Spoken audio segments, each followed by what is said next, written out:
আসসালামু আলাইকুম রহমতুল্লাহ। আজকে আলোচনা করে যাচ্ছি এশিয়া উপমহাদেশের ভিতরে সর্ববৃহৎ এবং সব থেকে বড় হাদিস বিশারদগণের ভিতরে অন্যতম হচ্ছে আমাদের বাংলাদেশের গর্ব জাতীয় মসজিদ বাইতুল মোকাররমের সম্মানিত খতিব আল্লামা মুফতি আব্দুল মালিক হাফিজাহুল্লাহ।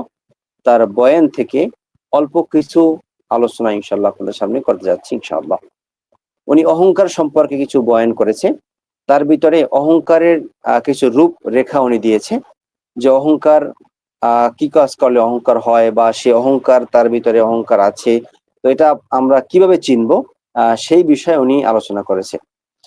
যে অহংকারের দুটি বিষয় উনি আলোচনা করছে। এক নাম্বার হইল হককে অস্বীকার করা, অর্থাৎ আমার এবং আপনার সামনে হককে উপস্থাপন করা হবে এবং এই হককে প্রত্যাখ্যান যারা করবে তার ভিতরে অহংকার আছে।